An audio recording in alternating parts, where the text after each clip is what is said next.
सबसे पहले मैं आप सभी को और दुनिया भर के लोगों को और विशेषकर क्रिश्चियन कम्युनिटी को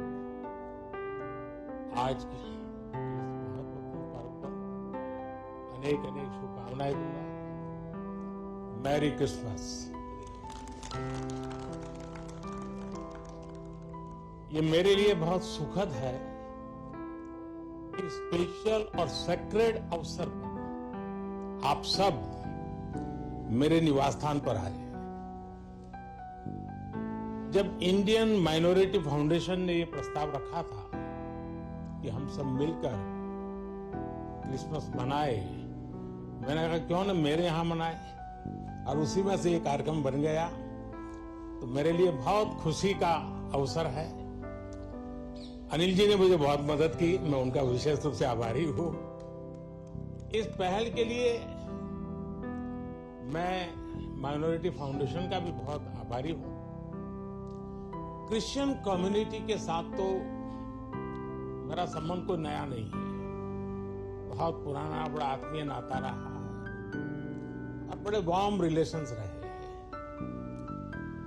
गुजरात का सीएम रहने के दौरान मैं ईसाई समुदाय और उनके लीडर्स के साथ अक्सर मेरा मिलना जुलना रहता था, और मैं मणिनगर जहां से चुनाव लड़ता था वहां बहुत बड़ी मात्रा में आबादी भी है, और इसके कारण मेरा स्वाभाविक नाता रहता था। कुछ ही वर्ष पहले मुझे द होली पोप से मिलने का भी सौभाग्य मिला था। वो वाकई मेरे लिए बहुत ही यादगार पल था। हमने इस धरती को बेहतर जगह बनाने के लिए social harmony, global brotherhood, climate change और इंक्लूसिव डेवलपमेंट ऐसे कई विषयों पर और लंबे समय तक बैठ करके बातें की थी। फ्रेंड्स, क्रिसमस वो दिन है जब हम जीसस क्राइस्ट के जन्म को सेलिब्रेट करते हैं। ये उनकी लाइफ मैसेज और वैल्यूज को भी याद करने का अवसर है। जीसस ने करुणा और सेवा के मूल्यों को जिया है। उन्होंने एक ऐसा समाज बनाने के लिए काम किया जिसमें सबके लिए न्याय हो और जो समाज समावेशी हो, इंक्लूसिव हो। हमारे देश की विकास यात्रा में यही मूल्य एक गाइडिंग लाइट की तरह हमें रास्ता दिखा रहे हैं। साथियों, समाज जीवन की अलग अलग धाराओं में हम ऐसे कई समान मूल्य दिखते हैं जो हम सबको एकजुट करते हैं। उदाहरण के लिए पवित्र बाइबल में कहा गया है कि ईश्वर ने हमें जो भी उपहार दिया है, जो भी सामर्थ्य दिया है, उसका उपयोग हम दूसरों की सेवा के लिए करें। और यही तो सेवा परमो धर्म है। द होली बाइबल में सत्य को बहुत महत्व दिया गया है और कहा गया है कि सत्य ही हमें मुक्ति का मार्ग दिखाएगा। और संयोग देखिए, सभी पवित्र उपनिषदों ने भी अल्टीमेट ट्रूथ को जानने पर फोकस किया ताकि हम स्वयं को मुक्त कर सकें। हम अपने साझा मूल्यों और हमारी साझी विरासत पर फोकस करके एक साथ आगे बढ़ सकते हैं। 21वीं सदी के आधुनिक भारत के लिए ये सहयोग, ये सामंजस्य, सबका प्रयास की ये भावना भारत को नई ऊंचाई पर ले जाएगी। साथियों, द होली पोप ने अपने एक क्रिसमस एड्रेस में ईसा मसीह से प्रार्थना की थी कि जो लोग गरीबी खत्म करने में जुटे हैं, उन्हें उनका आशीर्वाद मिले। वो मानते हैं कि गरीबी व्यक्ति की गरिमा को चोट पहुंचाती है। द होली पोप के इन शब्दों में उसी भावना की झलक है जो विकास के लिए हमारे मंत्र में है। हमारा मंत्र है सबका साथ, सबका विश्वास, सबका विकास, सबका प्रयास। सरकार के तौर पर हम ये सुनिश्चित कर रहे हैं कि विकास का फायदा हर किसी तक पहुंचे और कोई इससे अछूता न रहे। ईसाई समुदाय के कई लोगों तक, विशेषकर गरीबों और वंचितों तक भी आज देश में हो रहे विकास का लाभ पहुंच रहा है। मुझे याद है जब हमने फिशरीज के लिए अलग मंत्रालय का गठन किया तो ईसाई समुदाय के बहुत सारे मछुआरे भाई बहन हमारे इस कदम की सार्वजनिक रूप से सराहना करें, मेरा भी सम्मान किया, मुझे बहुत अभिनंदन किया।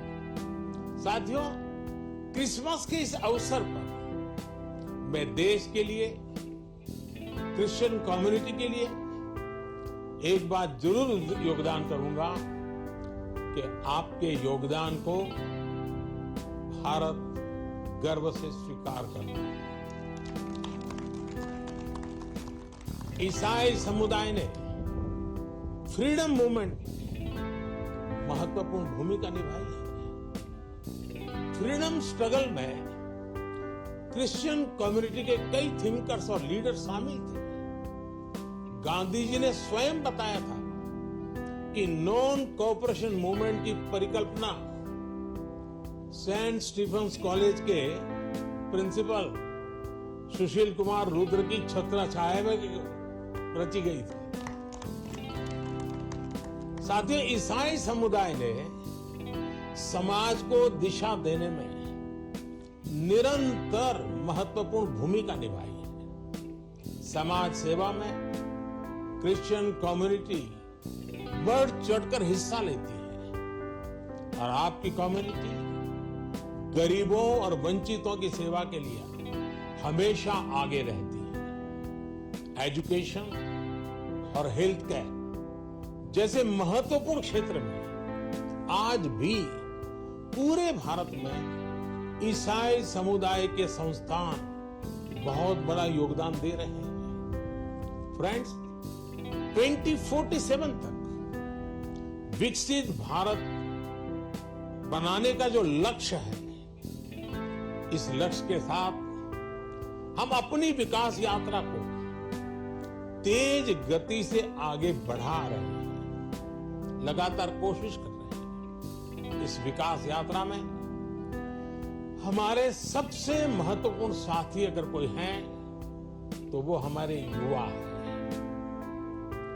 निरंतर विकास के लिए ये बहुत आवश्यक है कि हमारे युवा फिजिकली, मेंटली और इमोशनली फिट और हेल्दी रहे।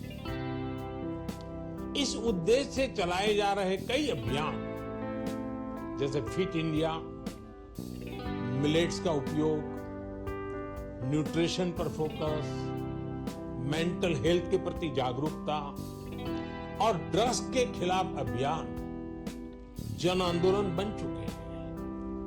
मैं क्रिश्चियन कम्युनिटी के लीडर से, विशेषकर जो एजुकेशन और हेल्थ केयर इंस्टीट्यूशन से जुड़े हैं, उनसे आग्रह करूंगा कि वो इन विषयों के प्रति लोगों को और जागरूक बनाएं। साथियों, क्रिसमस पर गिफ्ट्स उपहार देने की परंपरा है। मुझे भी बहुत ही पवित्र तोहफा मिला अभी, और इसलिए इस अवसर पर हम ये विचार करें कि कैसे हम आने वाली पीढ़ियों को एक बेटर प्लेनेट का उपहार दे सकते हैं। सस्टेनेबिलिटी आज के समय की जरूरत है। लिविंग ए सस्टेनेबल लाइफस्टाइल ये मिशन लाइफ का सेंट्रल मैसेज है। एक ऐसा इंटरनेशनल मूवमेंट है जिसका नेतृत्व भारत कर रहा है। ये अभियान प्रो प्लेनेट पीपल को प्रो प्लेनेट लाइफस्टाइल अपनाने के लिए प्रेरित करता है। और फिर संपत जी ने जो छोटी किताब में ग्रीन कलर लाने के लिए कहा है ना, उसका ये भी एक रास्ता है। और उदाहरण के लिए रीयूजिंग और रिसाइकलिंग, बायोडिग्रेडेबल मटेरियल्स का इस्तेमाल, मिलेट्स श्री अन्न को अपनाना, मिनिमल कार्बन फुटप्रिंट वाले उत्पादों को खरीदना, ऐसी कई चीजों को हम अपनी डेली लाइफ का हिस्सा बना सकते हैं और बड़ा बदलाव ला सकते हैं। और मैं मानता हूं क्रिश्चियन कम्युनिटी जो इतनी सोशली कॉन्शियस होती है, वो इस मिशन में प्रमुख भूमिका निभा सकती है, नेतृत्व कर सकती है। साथियों, एक विषय वोकल फॉर लोकल का भी है। जब हम स्थानीय उत्पादों को बढ़ावा देते हैं, जो हम भारत में बनी वस्तुओं के एम्बेसडर बनते हैं, तो ये भी तरह से देश सेवा ही है। वोकल फॉर लोकल के मंत्र की सफलता से देश के लाखों लाख छोटे उद्यमियों को उनका रोजगार जुड़ा है, स्वरोजगार जुड़ा है। और इसलिए मैं क्रिश्चियन कम्युनिटी के लोकल के लिए और वोकल बनने के लिए आप सबका मार्गदर्शन को मिलता रहे, ये मैं जरूर आग्रह करूंगा। साथियों, एक बार फिर हम कामना करते हैं कि ये फेस्टिव सीजन हमें एक राष्ट्र के रूप में और मजबूत करे, सभी देशवासियों को और करीब लाएं। ये त्योहार हमारी डाइवर्सिटी में हमें एकजुट रखने वाली बॉन्डिंग को मजबूत करें। आप सबको मेरी तरफ से फिर से बहुत बहुत शुभकामनाएं हैं और आप सब समय निकाल करके आए और आप मुंबई से स्पेशली उस आयु में भी दौड़ करके आए। वैसे मुझे आप में से कई लोगों के निरंतर आशीर्वाद मिलते रहते हैं, मुलाकात, मार्गदर्शन मिलता रहता है। आज सबको एक साथ मिलने का मौका मिला, फिर एक बार आपका धन्यवाद करता हूँ। मैं इन बच्चों का विशेष रूप से आभार व्यक्त करता हूँ कि उन्होंने आज के हमारे इस पर्व को अपने स्वर से, अपनी भावनाओं से और मजबूत बनाया है। इन बच्चों को मेरा बहुत बहुत आशीर्वाद, धन्यवाद।